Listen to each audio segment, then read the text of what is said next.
Ladies and gentlemen, this is your captain speaking. We're about to begin our descent into Wrangell.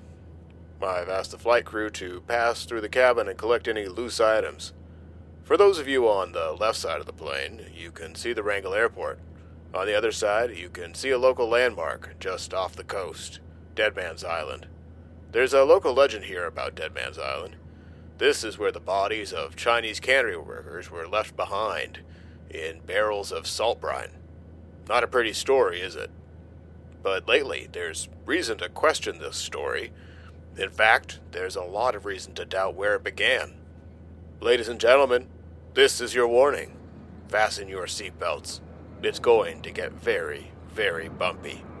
Today, on Wrangell History Unlocked, it's the mystery of Deadmans Island.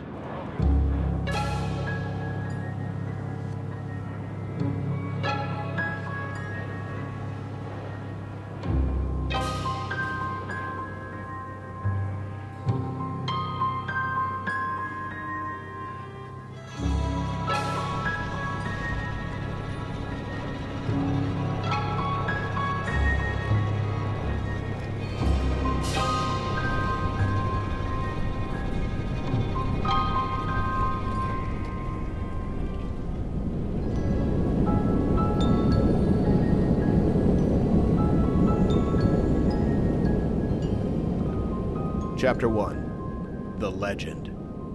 The first landmark you'll see when you land at the Wrangell Airport is Deadmans Island. Deadmans Island sits half a mile from the runway, against a backdrop of the mainland and the mouth of the Stickeen River. On a foggy morning, Deadmans Island is the first figure to emerge from the mist. Deadmans Island is small. It's a little bit bigger than a football field, oval in shape, and rising to a ridge. It's home to a few trees, some birds, and crawling wildlife in the thick underbrush. Nobody lives here, but a legend does. I can say, without a doubt, I've told this legend before. Where did I learn it? It's just part of Wrangell. I don't know. And once you hear it, you'll never forget it. Here's some examples. In 1991, David Wharton wrote in They Don't Speak Russian in Sitka. A special burial ground was set aside at Deadmans Island, near Wrangell. The remains of Chinese who died were salted down and buried in the special cemetery. Their preserved bodies were picked up in 1900 and returned to their homeland to be interred with their ancestors. In 2000, Jim Dufresne, writing in Alaska, says the dead Chinese cannery workers were, quote, were often placed in pickled barrels and stored at Simonoff Island until a ship from their native land arrived to take them home. Eventually, the spot became known locally as Deadmans Island. For the past decade, Insight's Guide to Alaska includes this passage. Deadman Island, next to the Wrangell Airport, is said to be where the Chinese preserved their dead in salt brine barrels until they could be sent home for burial. When I was in college, I worked a summer job taking tourists around Wrangell. It was always a challenge to find something to capture their interest, and this story never failed. Some tourists have written about hearing the legend from locals. In 2010, kayakers Yannick and Shirley wrote about spending a night on Deadmans Island. The locals tell us some spooky stories about the ghosts and people that were buried there. Apparently, they used to leave men in pickled barrels along the beach during low tide to await their fate. Another story is about a bunch of Chinese men that were temporarily buried here after a cannery fire to await being shipped back home. In 2019, Howard and Linda visited Wrangell and wrote about hearing the story from a local guide. Heading over near the airport, Spencer showed us Deadman Island and told us the story of it. Apparently, Chinese cannery workers used to store the bodies of their countrymen in a brine solution in barrels until they could be shipped back to China for burial. Well, that's interesting, and a bit creepy. Like I said, I've told this legend countless times, and yet, now that I look for proof, I can't find it. I've looked in old newspapers, government reports, memoirs, photographs, and videos. I can't find anything from the time the cannery was operating that supports this story about Chinese people being left on Deadman's Island. Despite this, the legend has taken on a new status. The United States Geological Survey, which makes the maps for the United States, declares the official description of Deadman's Island. The island was used as a burial place by Chinese cannery workers around the turn of the century. Like everyone else who writes about Deadman's Island, the U.S. Geological Survey tells the legend, but doesn't cite an original primary source to back it up. It's an often repeated, but never substantiated, piece of local lore. The Alaska Packers Association cannery in the story shut down in 1927. The oldest published version of the legend I could find is from nearly 40 years later. In 1966, travel writer Edward Hoagland visited Wrangell and collected local stories. In 1969, he published Notes from the Century Before. His version of the legend is very brief, but goes, "We passed Deadman's Island, where the early Chinese cannery workers were buried." Close to the same time, Wrangell author Art Clark published a book of his newspaper columns, A Touch of Wrangellitis. He wrote, "Deadman's Island was used as a burial ground for Chinese laborers who died while they were working in the fish cannery that stood near the present location of the airport."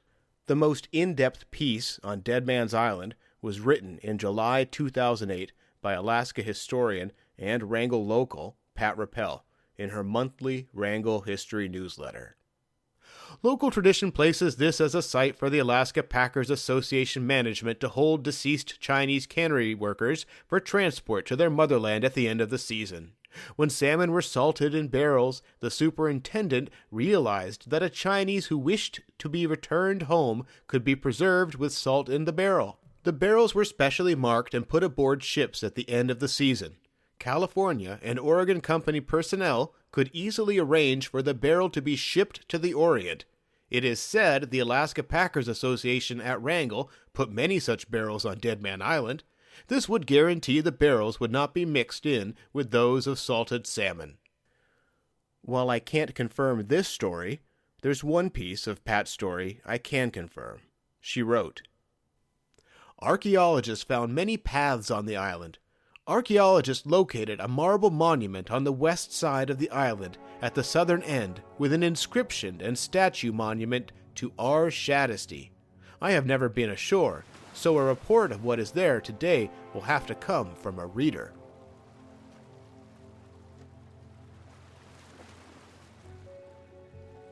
It's August 2007. It's a beautiful day. The sky is clear, and I'm in a small skiff going out to the north end of Wrangell Island. I'm with my friends, David, Mark, and Chase. We're racing to watch a detonation in the side of Point Highfield, a planned blast that will level part of the mountain. I've got a digital camera with me to catch the whole thing. We get there too late, just in time to see a cloud of dust settling down the hillside. We're disappointed, but we can at least make the trip interesting. We point the bow toward Deadman's Island. Deadman's Island sits at a busy intersection of waterways. It's where the Zimovia Strait, Bradfield Canal, and Stickeen River meet. The island sits alone with no nearby neighbors. You can see for miles in all directions. We pull up to the south side of Deadman's Island, inside a natural bight created by a ridge of rocks sticking out like a breakwater. We tie a line ashore and jump out of the skiff. The first thing you'll notice about Deadman's Island is how dense it is. It's a world of life, clinging together on this rocky outcropping, surrounded by swirling, silty saltwater. Life doesn't just begin above the tide line. The island is surrounded by seaweed and kelp, and shattered shells speckle the beach. Above us, through the dense forest, a hill rises to a ridge. It calls to us, and we start to climb. There are clearly trails here, pathways that weave up the side of this island, over roots and around downed trees. As we near the top, sunlight streams through the canopy and illuminates our path. Up ahead, a figure emerges, laying on the soft, mossy earth. It's a statue of a bear. It's a little hard to make out. Its chiseled features are soft and moss grows in its crevices, but it's clearly a bear with a long snout, claws, and ears like a bear. The statue is around 4 feet long, laying on its left side. The name etched at the bottom is hard to read. I take photos with my digital camera, hoping to learn more someday. We disturb nothing and leave. Back on the boat, heading to Wrangell, I flip through my pictures. I zoom into this strange figure looking for clues. Are people buried on Deadmans Island, I wonder? Is the legend true? What I've found is a mystery that crosses continents, cultures, and this life into the next one.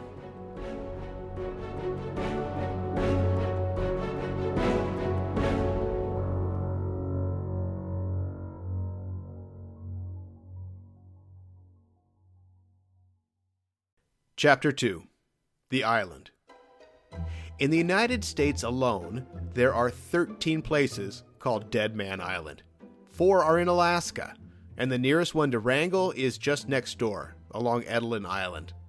In Alaska, there's Deadman Bay, Deadman Glacier, Deadman Mountain, Deadman Reach, Deadman Sands. There are multiple Deadman Creek, Deadman Lake, and Deadman Riffles. A quick web search shows that many places called Deadman's Island have creepy local stories attached to them. In Puget Sound, bodies were exhumed on Deadman Island in 2004.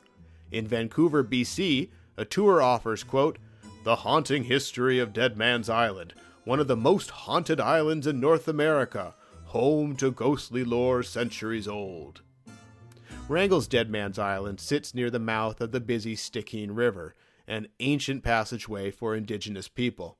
In this high-traffic area, Deadman's Island's first name was probably in Tlingit, but I failed to find it in the record.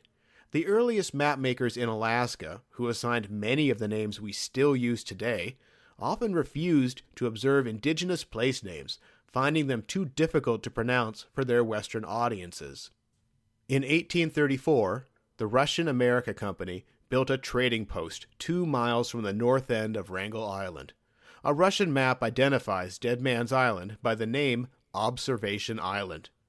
The Russian occupation would not last long, and by 1840, the Russians leased the fort to the Hudson Bay Company. The Brits changed Observation Island to Simonoff Island. Who is Simonoff? It's another mystery, but the name stuck for decades. As late as 1916, the U.S. Navy was using it in official notices to mariners. But in 1915, in the September 2nd issue of the Wrangell Sentinel, the island's new name appeared in print for probably the very first time. "The second drowning in Wrangell the past week happened yesterday, when the body of E. Jossela was found in a small pool of water just below the falls of Fall Creek on the mainland, about 5 miles from Wrangell. According to the statement of Herman Esterlund, who found the body and was also the last man to see him alive, they separated to go fishing, and then saw his boat the next morning anchored near Deadman Island. Then about 6 o'clock in the evening, as he was returning up the channel, he saw the boat anchored at the falls." This name for the island occasionally appeared in print. In 1935, the Wrangell Sentinel published a story about Dewey Churchill watching 5 killer whales attack a sperm whale. "Churchill was out in a skiff with an outboard motor when he first sighted the whales 3 or 4 miles down the channel, drifting with the tide. He was an excellent spectator for almost 4 hours while the battle raged in the channel between the former APA cannery site and Deadman's Island. The killers were attacking the big whale from underneath, for they would sink out of sight, and a moment afterwards the whale would shoot out of the water in convulsive movements and roll over from side to side as though trying to free himself from agonizing agent. The scene was heightened by a flock of seagulls, which dived into the water constantly, as though picking up chunks of blubber."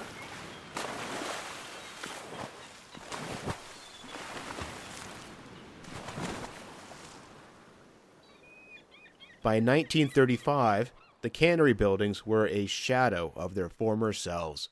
In its heyday, the cannery buildings lit up with activity during the summer. From 1889 until 1927, the Alaska Packers Association sent men from San Francisco every summer. Fishermen dumped fresh salmon at the docks, which was cleaned, canned, boxed, and stacked inside the hold of a great sailing ship. The APA was wildly successful, and it built its business on the bedrock foundation of Asian labor, mostly Chinese men. They were contracted in cities, put inside sailing ships, and sent to canneries around Alaska every summer. But some would not make it home alive.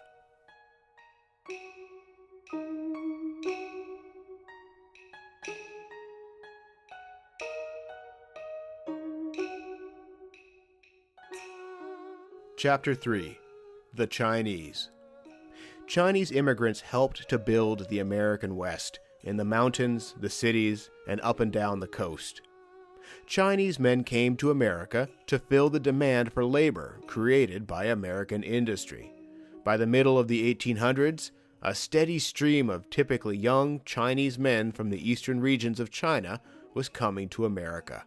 Quoting from Urns, Bones, and Burners, Overseas Chinese Cemeteries by Terry Abrams and Priscilla Wiegers. The big dream was to be able to return as a gold mountain man, one who had grown wealthy in the gold fields. Unfortunately for many, the dream of riches remained dreams. Hard work and often appalling conditions was more likely the norm. Many died under these circumstances. These immigrants gave up a lot to come to America, but they kept their deeply held spiritual belief in being buried in China with their ancestors. An organization, the Chinese in Northwest America Research Committee, explains why this belief was so important. The ostensible reason first, the need to ensure one's family, ideally one's sons and grandsons, would be able to make sacrifices at one's family altar and to maintain one's grave in the family cemetery. And second, the belief among Chinese that one had to be buried in the homeland, whether or not one's family would or could care for the grave. The importance of reburial extended to Chinese men who signed on as contractors for the Alaska Packers Association.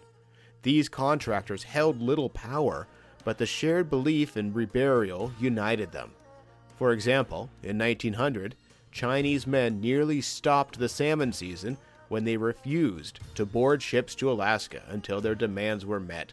The San Francisco Call wrote, "The Chinese claimed that for a number of years they have been obliged to bury their dead at the place where death occurs, and in many instances the bodies of Chinese are weighted and sunk in the sea. Before the Chinese would depart this year, they insisted that a specification be placed in each contract to the effect that should any deaths occur while the Chinese are out of the state, the bones of the dead shall be shipped to China at the expense of the commercial companies." In 1889, while en route to Fort Wrangell, a traveler named E.S. Walker stopped and visited some Chinese graves. He wrote, "On the hillside, just in the rear of the village, we visited the grave of a lately deceased Chinese man. At the head was a painted board a couple of feet in height, upon which was inscribed in Chinese characters an epitaph reciting, as we doubt not, the many virtues of the dead celestial, as well as his age and lineage. Just in front of the grave we saw the charred embers of a funeral pyre, upon which it was manifest an offering had been made to the deity whom the deceased or his surviving friends worshipped. Among these were the steel rim of a money purse, the iron frame of a hand satchel, the remnants of a pair of good solid shoes, and a bunch of keys, as also remnants of the wearing apparel of the deceased.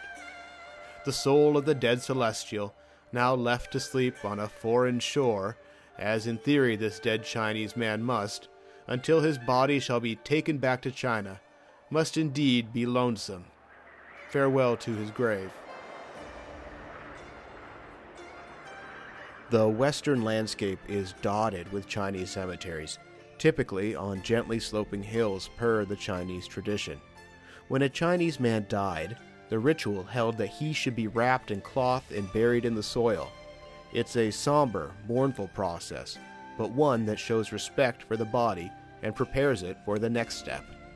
After anywhere from 5 to 10 years in the ground, other Chinese people dug up the remains, carefully cleaned the bones, and placed the bones inside a small container with a lid, such as a ceramic cask. The container could be marked or information placed inside, and it was sent with other similar remains across the sea to China. The process was expensive, from the unearthing through the changing hands along the way to China.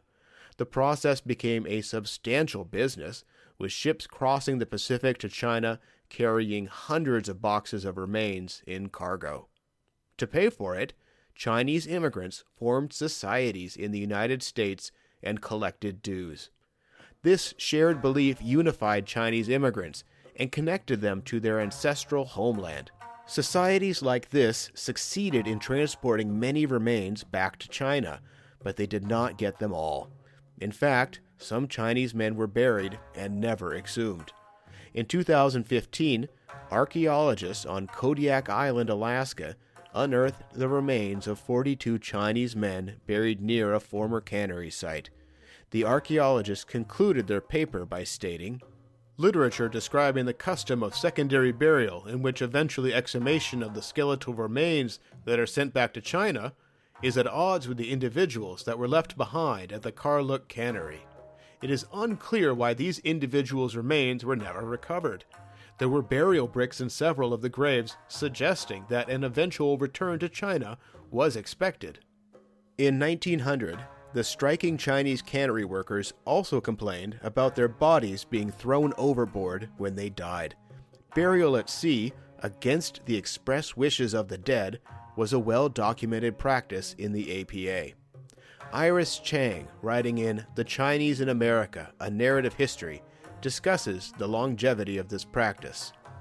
In 1854, the Libertad arrived in San Francisco after 80 days at sea with 180 Chinese, one-fifth of all those who had set out, dead from fever or scurvy. Ship captains routinely threw the dead overboard, and it was not unusual for Chinese passengers to take up collections to prevent this practice and to ensure that the bones of the dead would be returned to their ancestral land. The APA's most glaring disregard for human remains was likely the wreck of the Star of Bengal in 1908. 111 men died, most of them Chinese, Japanese, and Filipino cannery workers. For months, work crews visited the site of the disaster. Bodies washed ashore, often in pieces, creating a gruesome sight. The crew collected the remains of any white men for return south. They buried the bodies of the Asian cannery workers on the island. Eyewitness Patrick Loftus testified to what he saw. "I was doing the cooking. The others buried them." "Was everything done, you think, to give those people a decent burial afterwards?" "I don't know about that. They made stretchers and dug a hole in a long trench and threw the bodies in there, in this long trench." "Piled them up?" "Yes, on top of one another, any old way." "Did he have any coffins with him?" "No, sir. I was there and I didn't see them." In fact, the wreck of the Star of Bengal is a true example of Chinese bodies being left behind on a cold, remote Alaskan island. As the mass grave suggests, there was no intention of exhuming and repatriating these bodies. Unlike the Deadmans Island legend about Chinese bodies, this story about the Star of Bengal has multiple corroborating eyewitness statements and newspaper accounts from the time that it happened. As the number of Chinese immigrants swelled in the 1800s, so too did anti-Chinese rhetoric. It was an issue that united both Democrats and Republicans. The Philadelphia Inquirer noted how Chinese immigrants were, quote, "placed between two fires and are likely to come to grief no matter which party wins." The shipment of remains aboard vessels bound for China drew attention. The West Coast shipping news often included the exact number of boxes containing Chinese remains. Newspapers wrote lurid pieces about shadowy places in the cities where Chinese men and women cleaned human bones. American politicians zeroed in on the Chinese burial process as a way to discourage immigration. In 1869, Nevada's Elko Independent newspaper wrote, "A single statute which would prevent the removal of their dead bodies from our country would be more effectual in excluding them than a Chinese wall. Let it be made a penal offense by statute to disturb the remains of the dead after burial, or to attempt to carry away from our shores the mortal remains of one of that people, and the good work of excluding them is accomplished. Let the law be so framed that every man who gets a dead Chinese man mixed with his soil will have a clear fee simple title to his carcass, bones and all, and provide a heavy penalty for all attempts to rob him of this class of property. In 1800, Mark Twain sarcastically called this an ingenious refinement of Christian cruelty and a neat underhanded way of deterring Chinese immigration. In Oregon, the state legislature complained bitterly about Chinese labor, but they failed to ban it whenever it came up for a vote, because they all benefited from it. In 1870, the Albany Register wrote, "Every effort to legislate against Chinese men has failed, and the champions of such efforts have been made the butt of ridicule. To make the Chinese question more ridiculous and entirely kill off any further effort to legislate against Chinese men, last week Mr. Hendershot introduced a bill. Any dead Chinese man who shall attempt to dig up his own bones without giving notice to the Secretary of State shall be fined $100. Any Chinese man who shall be born without bones for the purpose of willfully and feloniously evading the provisions of this act shall be fined $500. Americans were fascinated and revolted by Chinese reburial. It became a political hot-button topic. The American media began using the term pickled for the preservation of Chinese remains. Here it is in 1889 in the San Francisco Chronicle. The body of a Chinese who committed suicide at Kayak Island, Alaska, was brought to this city in a fishing schooner yesterday and turned over to the coroner. The remains were carefully pickled in brine and packed in an airtight box with large quantities of salt. The same year, in the Daily Alta, California. Among yesterday's arrivals was the schooner W. Renton, 16 and a half days from Kodat, Alaska. On board was a pickled Chinese man. As his countrymen wished to send him back to China, the body was salted down and sent here on the Renton. Everyone knew about pickling as a way to preserve foods, but this was not true pickling. Pickled foods are preserved in either vinegar or saltwater brine. In order to prevent food from rotting, pickling must be done in airtight containers, or else oxygen gets in and feeds bacteria. Meat is typically cooked before pickling. Done correctly, pickled foods can last for years. Since canneries carried large quantities of salt for canning, and ships often had barrels for storage, in a pinch, they could be used together when someone died. Here's an example from the 1890 Dallas Times Mountaineer. Taking the bodies and disemboweling them, Bill salted them thoroughly with salt. He then filled a couple of barrels with strong brine and inserted a Chinese man in each barrel. Another example from the November 30, 1890 San Francisco Examiner. The pair in pickle died on the trip down, one of pneumonia and the other of some sudden ailment.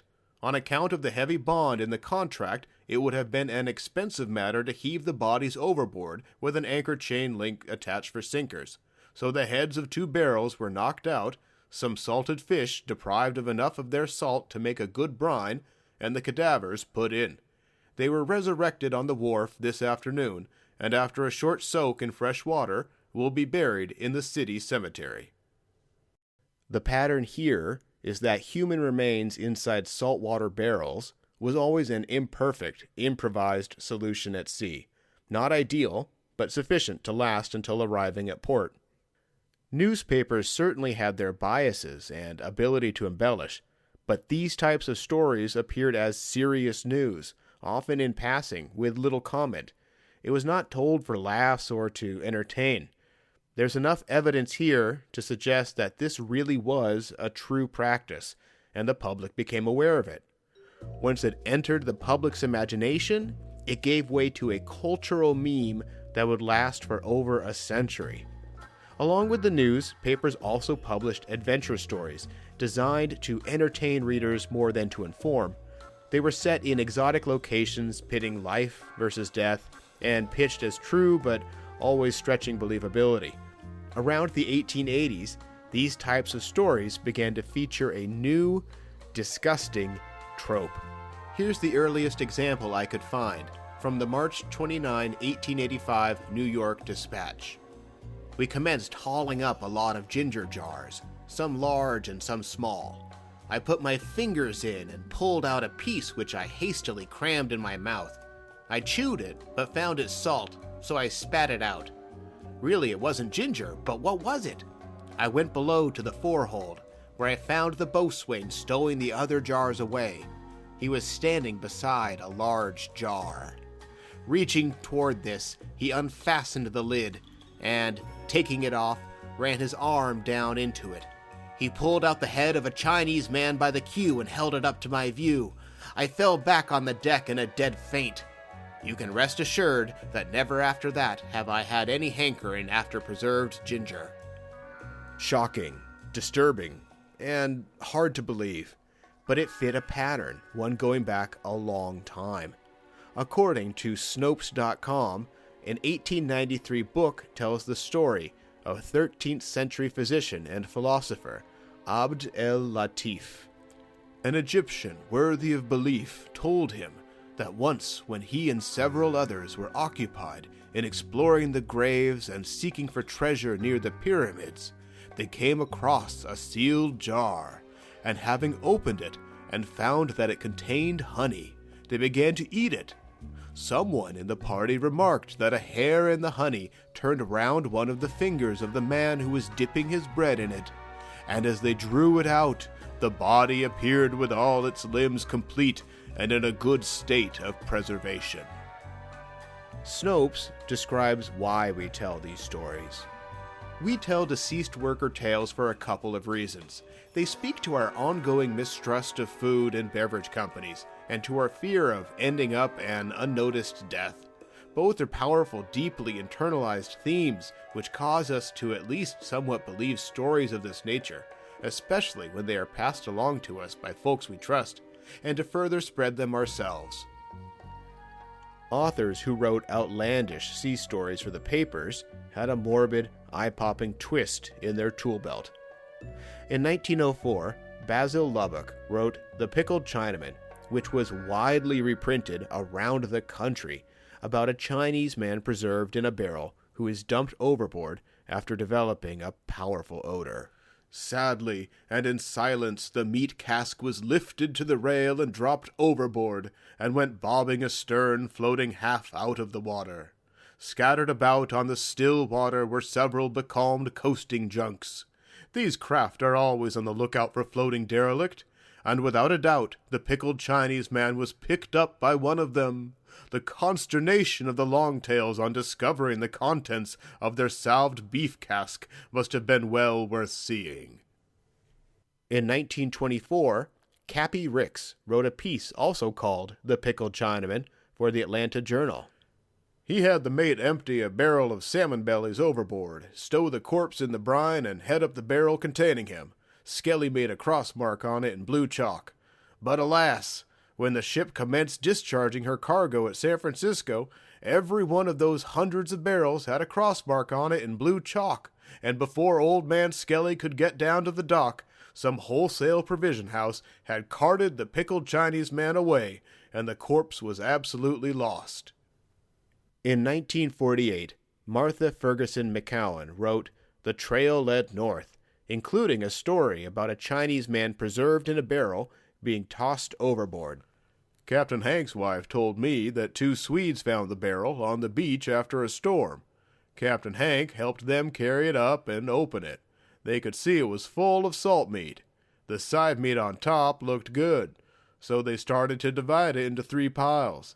Then they come to them 2 hands with the long fingers and fingernails. In 1967, Thomas Crowley told a story about thieves accidentally stealing barrels containing human remains. These 2 fellas went out there and managed to get 2 big barrels over the side into their boat. They brought them ashore down at Meigs Wharf. They got them up on the dock and knocked the heads in. Instead of being the fish, it was the dead Chinese man. This story by Thomas Crowley was retold in 1971 by William J. McGillivray. And a story Mr. Crowley told It isn't a very nice story. You shouldn't tell it at the dinner table, maybe. But a fellow down at Meiggs Wharf, a fellow named Charlie Barlow, got a barrel of salmon off the ship, and he brought it in, and it seemed that a Chinese man died up there.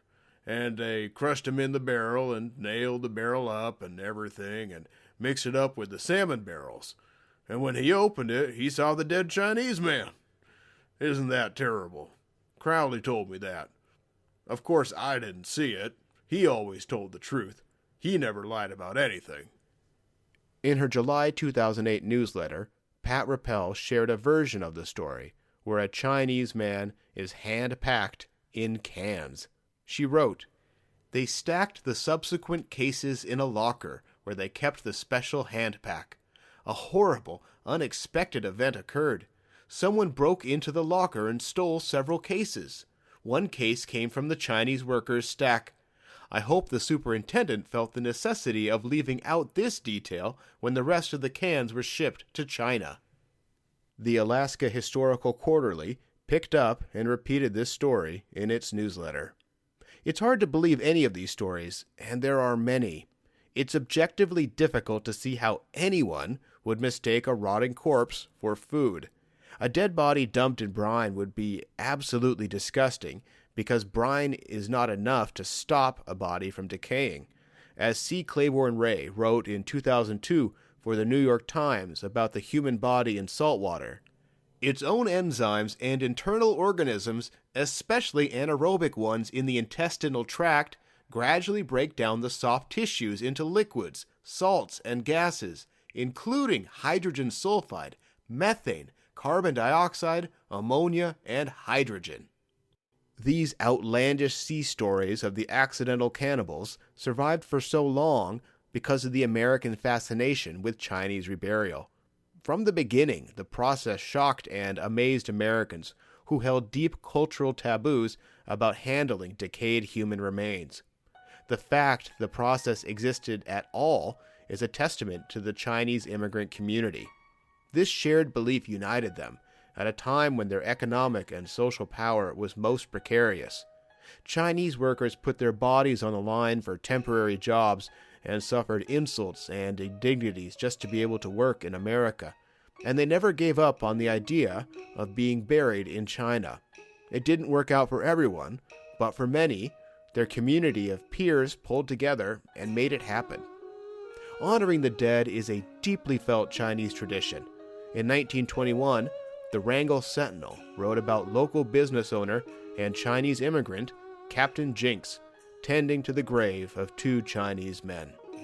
Captain Jinks closed his place of business for half a day last week and gave his time and attention to the repairing of the fences that enclosed two Chinese graves outside the Redmond Cemetery and the general improvement of the graves. Traces of some Chinese ceremony were apparent, slips of paper held down by a stone having been placed at the head and a bundle of burned joss sticks at the foot of each mound. It's difficult to see how any Chinese worker at the cannery would be happy looking out over the water towards Deadmans Island, where their comrade sits in a barrel. If the cannery was trying to keep the cannery workers happy, this wouldn't do it. There's also problems with Deadmans Island itself. The APA had free reign over miles of the north end of Wrangell Island, with plenty of easier spots to wheel away barrels by hand truck. It's difficult to imagine a small, shallow-bottomed boat taking trips to Deadman's Island just to deposit a big, heavy barrel of sloshing human remains. Deadman's Island is no shelter either. Anything left here would be pounded by wind, rain, sea spray, and curious critters. In her piece on Deadman's Island, historian Pat Rappel left the door open to questioning the legend. She wrote, "One wonders if the name Deadman Island came from the burials of locals or from the stories about the deceased Chinese who wanted to return home."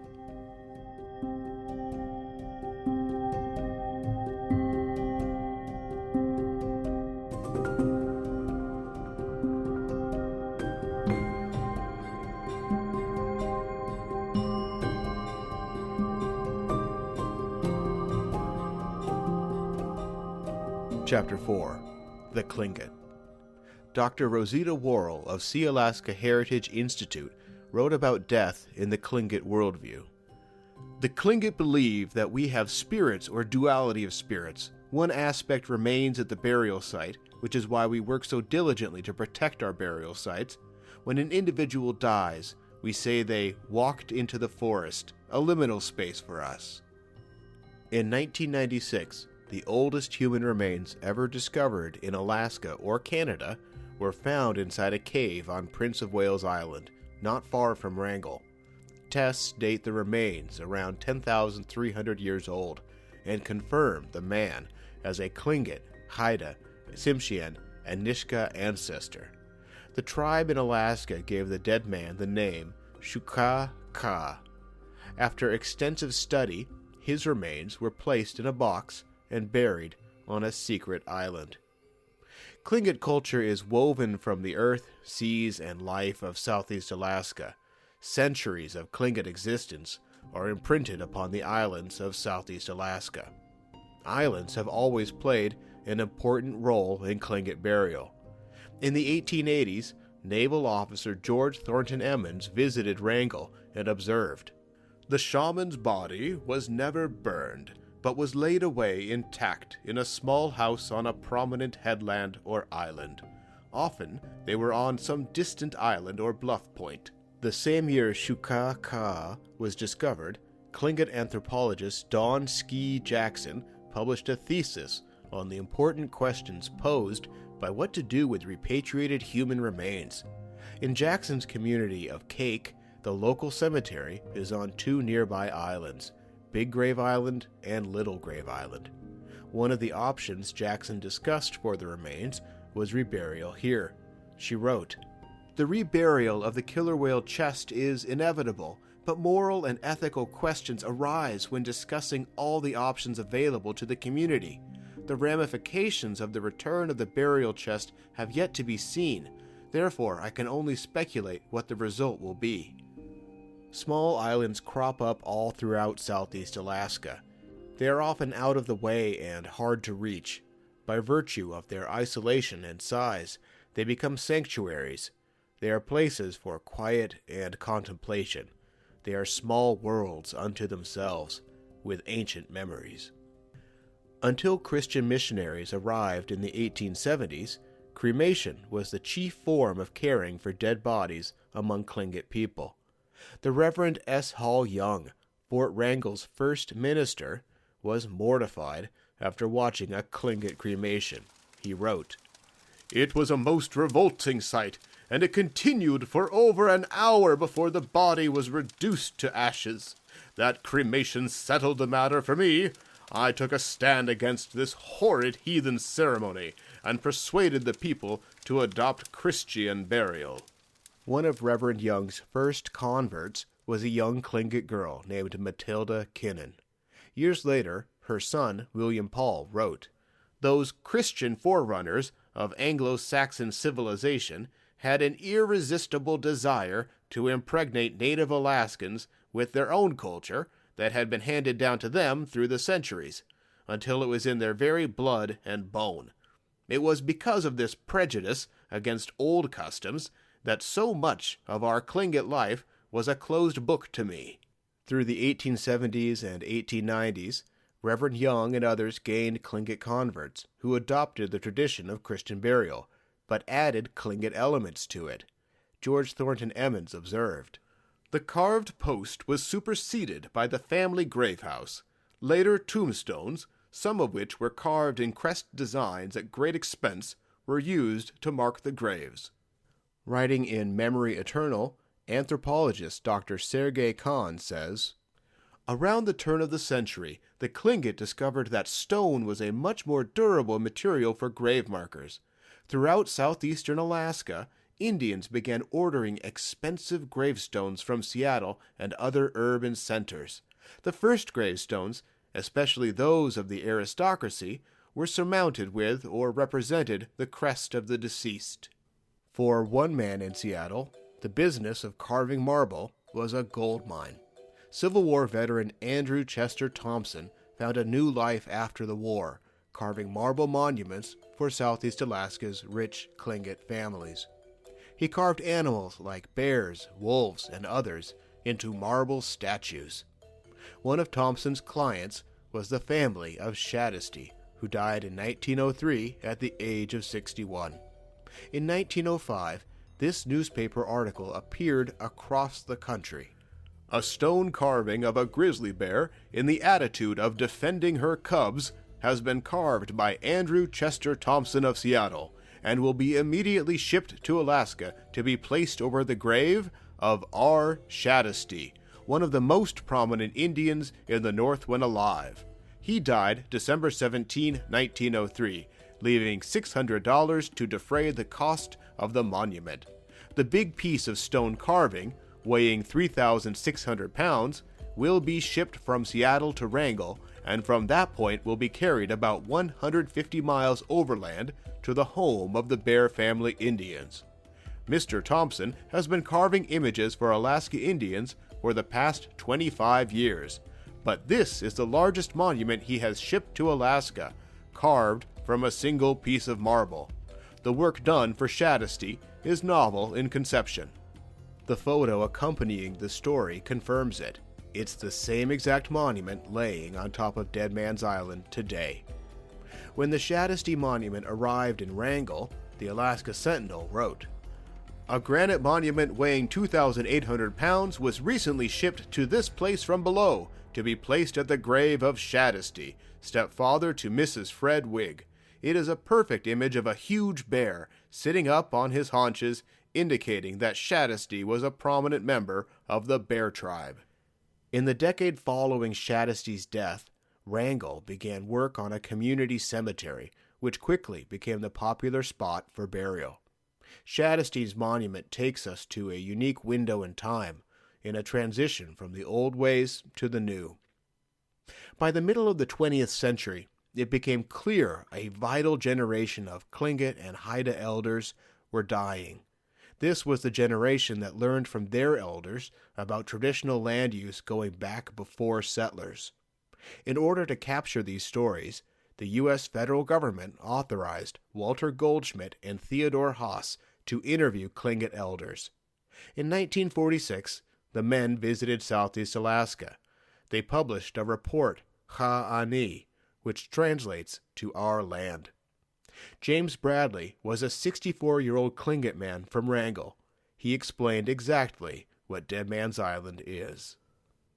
Another Stickeen Indian doctor was buried in the mouth of the Stickeen River on an island called Deadman Island, northeast of Point Highfield. There were other Stickeen Indians buried on this island. One of these Indians was called Kukshu. There is a stone for him on the island.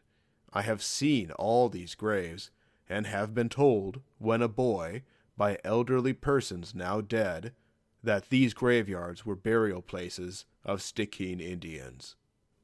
Charles Borch, a 57-year-old Tlingit man from Wrangell, confirmed it too. Borch added that a marble monument was placed on the island as a marker. Their testimony is clear, detailed, and serious. It's backed up by the Shadisty monument. Whether you believe the Chinese bodies legend of Deadman's Island or not, one thing is clear. The Tlingit are the first word on Deadman's Island. Death is necessarily a sensitive subject. It reminds us of the pain of our losses and evokes our most spiritual and sacred thoughts. In 1968, during a memorial for Tlingit elder Jim Marks, a speaker from Hoona, Jesse Dalton, stood over a table of sacred items, evoking the power the symbols carried, and began with these words. "Does death take pity on us too, my brother's children, my fathers, all my fathers? It doesn't take pity on us either, this thing that happens, which is why you hear their voices like this, your fathers, lest your tears fall without honor that flowed from your faces. For them, they have all come out at this moment.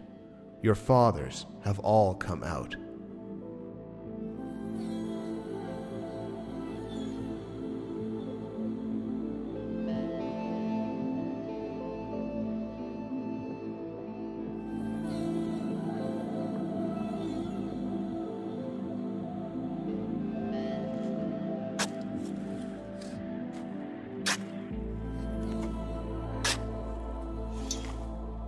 So, where do we go from here?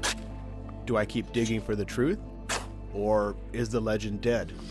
Can we bury it? Or is it still alive? I'm going to let you decide. For the longest time, I resisted taking this story because the legend of Deadmans Island is one of the very few connections Wrangell has to its cannery past. For better or worse, when people tell the story, they pass along a kernel of truth. Hundreds of Chinese men came here. They worked a hard job, and some of them died. Just like any good legend is a mixture of fact and fiction, the legend of Deadmans Island contains true pieces from the past, reinvented into something new. Legends survive because they're memorable and meaningful. I don't claim to know everything, and there's a lot I haven't seen, but the mystery of Deadmans Island is still waiting to be solved. I hate to leave it like this, but I've got a flight to catch. That's all for the mystery of Deadmans Island. I'm your host, Ronan Rooney. Thanks for listening.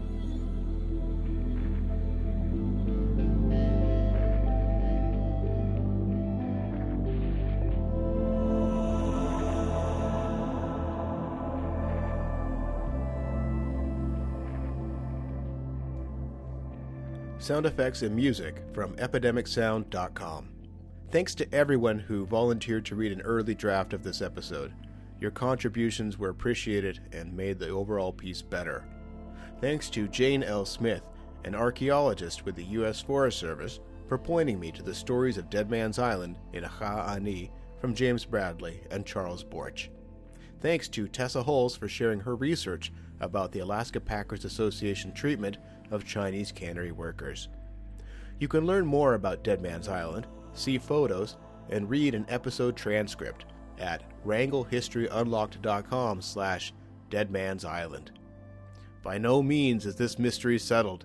If you think you have some piece of the story, we'd love to hear it. Email us at wranglepod@gmail.com. I'm your host, Ronan Rooney. Thanks for listening.